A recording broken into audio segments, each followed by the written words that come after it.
Selamat siang Bu Yulia. Tumben nih mampir ke sekolah, ada apa? Iya Bu, bagaimana kabarnya Bu? Alhamdulillah, kabar saya baik. Yulia gimana kabarnya? Alhamdulillah baik juga Bu. Oh iya. Jadi maaf kalau mengganggu waktunya sebentar ya Bu. Ya nggak apa-apa, ini lagi ngerjain tugas. Oh iya. Iya. Ini kebetulan saya ini Bu ada tugas pendidikan guru penggerak, di mana saya diminta mewawancarai 2 sampai 3 kepala sekolah terkait dengan praktik pengambilan keputusan Bu. Oh iya gitu. Bolehkah saya mengajukan beberapa pertanyaan kepada Ibu Bu? Oh boleh, silakan jika ada yang bisa saya bantu akan saya bantu ya Bu Yulia ya. Ya Bu, kita Iya. mulai ya Bu. Oke ya. Jadi Bu, selama Ibu menjadi pimpinan di sekolah ini, adakah Ibu menemukan kasus yang terkait dengan dilema etika? Mana ya? Yang mana ya Bu? Ya sebenarnya sih banyak masalah yang menimbulkan dilema di sini. Apa ya, kita pilih yang mana? Oh ini aja ya, yang terdekat aja, yang waktu saya baru pertama jadi kepala sekolah kan. Saya baru mau 1 tahun jadi kepala sekolah. Jadi saat penerimaan peserta didik baru saja. Oh iya Bu. Nah, seperti Ibu Yuda ketahui kan, tahun ini kita ada zonasi di antara sekolah. Jadi jumlah siswa yang mendaftar di SMP Negeri 9 ini menurun. Nah, tahun ini kami hanya memperoleh 320 murid. Ini udah jumlah keseluruhan. Tapi hanya kalau untuk kelas 7 kami hanya mendapatkan 90 murid.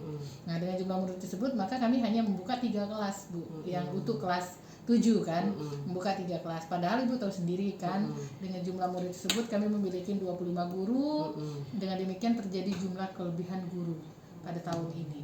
Nah, padahal sebagian besar guru kami sudah bersertifikasi kan. Jadi saya bingung saat itu antara akan memberhentikan guru-guru yang belum bersertifikasi atau guru-guru PTT atau mempertahankan mereka. Nah, padahal kondisi keuangan juga sedang tidak stabil jika murid yang diperoleh sedikit. Begitu Bu ya. Jadi Ibu menemukan kasus yang dimana itu Ibu memiliki dilema ya Bu? Iya, memiliki dilema. Jadi antara saya memberhentikan PTT atau guru yang PNS tidak mendapatkan sertifikasi kayak gitu. Jadi kan dilema antara ini. Sementara mereka juga membutuhkan pekerjaan kayak gitu. Masa kita harus memberhentikan mereka PTT kayak gitu. Jadi Bu, dalam pelajaran kami di modul 3 itu kan Bu, ada namanya dilema etika, itu kebenaran melawan kebenaran, di mana bertentangan antara nilai-nilai kebajikan. Ada juga namanya bujukan moral Bu, di mana kebenaran lawan salah, benar lawan salah. Bagaimana cara Ibu mengidentifikasi mana kasus yang termasuk dilema etika atau tidak Bu? Saat itu kami memutuskan untuk mempertahankan PTT ya, yang ada yang belum bersertifikasi, tapi dengan konsekuensi mereka memperoleh jam yang sangat sedikit. Itu cuma mungkin ada yang cuma 4 jam 1 kelas, ada yang cuma 6 jam 2 kelas. Jadi kami mempersilahkan kepada PTT jika mereka ingin mencoba mencari tambahan jam di sekolah lain, tapi kami tidak memberhentikan seperti itu. Jadi nilai yang dihadapkan adalah nilai kebenaran. Ya. Nilai kebenaran versus kesetiaan. Ya. Nilai yang kedua Bu, jadi bagaimana Ibu selama ini menjalankan pengambilan keputusan di sekolah Ibu saat yang tadi kan ada 2 kepentingan dalam kasus tersebut yang sama-sama mengandung nilai kebenaran atau nilai kebajikan. Biasanya sih saya lihat dulu kasusnya gitu loh. Jika kasusnya berhubungan dengan ranah hukum berarti dia itu bujukan moral. Tetapi jika ia tidak berhubungan dengan ranah hukum itu berarti adalah dilema etika. Apalagi jika dampaknya memang benar di satu sisi dan benar di sisi yang lainnya, jadi sudah bisa dipastikan itu adalah dilema etika. Ya, berarti kemungkinan ada uji dulu Ibu ya, ujian dulu dalam ini ya, pengambilan keputusan ini. Ada uji legalnya. Selanjutnya Bu, apa saja langkah-langkah atau prosedur yang Ibu lakukan terkait dengan pengambilan keputusan?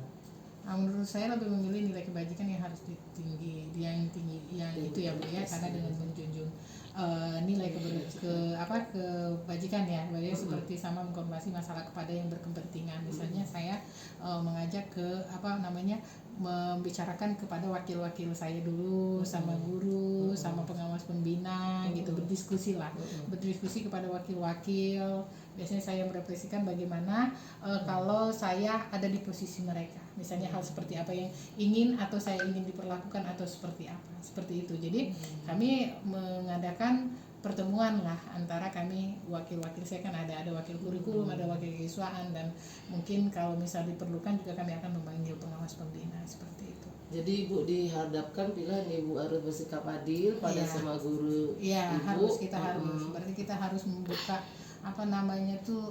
musyawarah ya, harus bermusyawarah, harus saling terbuka biar bisa semuanya berjalan seperti itu. Jadi berkolaborasi. Itu penting sekali. Kolaborasi dan itu ya Bu, dengan memegang teguh ini prinsip itu nilai kebajikan itu. Selanjutnya Bu, hal apa saja yang Ibu anggap efektif saat Ibu mengambil keputusan tersebut? Saya rasa semuanya akan efektif jika kita komunikasikan dengan baik kepada semua pihak yang berkepentingan, misalnya ya, sehingga mereka itu tahu apa yang terjadi pada kita dan kita tahu apa yang terjadi pada mereka. Jadi diusahakan waktu Ibu mengambil itu seefektif mungkin. Mungkin. Ya, bagus sekali itu. Iya. Selanjutnya Bu, ini masih ada sedikit lagi Bu. Dalam Ibu melakukan praktik pengambilan keputusan itu kan mungkin Ibu menemukan tantangan ya Bu. Apa saja yang tantangan yang Ibu hadapi? Kalau selama ini, kalau yang masalah yang ini cuman satu, yaitu jika tidak adanya keterbukaan di salah satu pihak. Misalnya jadi satu pihak, jadi kasus-kasus dilema ini membutuhkan keterbukaan sebenarnya dari semua pihak dalam menyelesaikan masalah itu. Jadi karena tidak ada keterbukaan ya begini jadinya. Jadi komunikasi keterbukaan antara kita sesama itu. Yang penting kolaborasi, saling mendukung satu sama lain antara guru, kepala sekolah, TU dan semuanya seperti itu. Iya, dan komunikasi yang efektif. Nah, dalam kasus-kasus tersebut kan Bu, itu tentunya ada yang harus kita pikirkan, misalkan salah satunya waktu atau jadwal. Nah, apakah Ibu memiliki tata kala atau jadwal tertentu Bu dalam menyelesaikan suatu dilema etika Bu? Kalau jadwal tertentu mungkin tidak ada ya. Tapi kalau prosedur jelas dan ada seperti kasus yang saya sampaikan tadi itu loh, saya memerlukan diskusi terlebih dahulu dengan para wakil kepala sekolah ya. Kemudian mengkonsultasikannya dengan 2 langkah. Itu saya ambil untuk mencari solusi terbaik bagi semua pihak. Jadi adakah yang langsung Ibu selesaikan di tempat? Kalau yang langsung, kalau seperti ini yang saya kayak ini tidak bisa diselesaikan di tempat. Tapi mungkin kalau masalah siswa atau masalah apa mungkin kita masih bisa selesaikan di tempat. Tapi kalau ini kan harus menyangkut orang banyak karena pembiayaan gitu ya. Karena pembiayaan ke guru. Jadi antara kita mau mengeluarkan atau enggak. Jadi kan harus kita konfirmasikan dengan bendahara, dengan guru-guru, dengan dengan kalau diperlukan pengawas pembina atau kita ke Diknas kalau diperlukan seperti itu. Jadi memang harus seperti ini, harus hal-hal yang harus dikomunikasikan. Jadi harus tahu semua. Berarti Bu, bisa saya simpulkan benar atau tidak nih menurut Ibu? Jadi untuk kasus yang udah Ibu ceritakan ini, Ibu memerlukan jadwal ya Bu untuk menyelesaikannya? Iya. Prosedur. Kalau jadwal yang banget sih tidak ada, tapi prosedur yang kita lakukan. Ibu tidak bisa langsung menyelesaikan. Tidak bisa langsung menyelesaikan karena ini kan harus orang banyak. Iya. Untuk kasus ini ya. Iya, untuk kasus ini. Tapi ada hal-hal juga kasus yang bisa kita selesaikan langsung pada saat itu. Terima kasih Bu. Selanjutnya, apakah ada seseorang atau faktor yang bersifat sangat membantu Ibu dalam praktik pengambilan keputusan Ibu selama ini? Ya ada pasti, biasanya saya berkonsultasi dengan pengawas pembina, misalnya seperti itu kan, dengan pengawas pembina dan guru-guru yang lain, dengan wakil-wakil saya dalam pengambilan keputusan penting, terutama yang berhubungan dengan kepegawaian seperti itu. Nah, jadi Bu, menurut Ibu seefektif apa sudah yang Bu lakukan dalam mengambil keputusan yang terkait dengan dilema etika ini? Harus seefektif mungkin. Seefektif mungkin. Iya. Nah, ini dari penghujung ya Bu. Iya.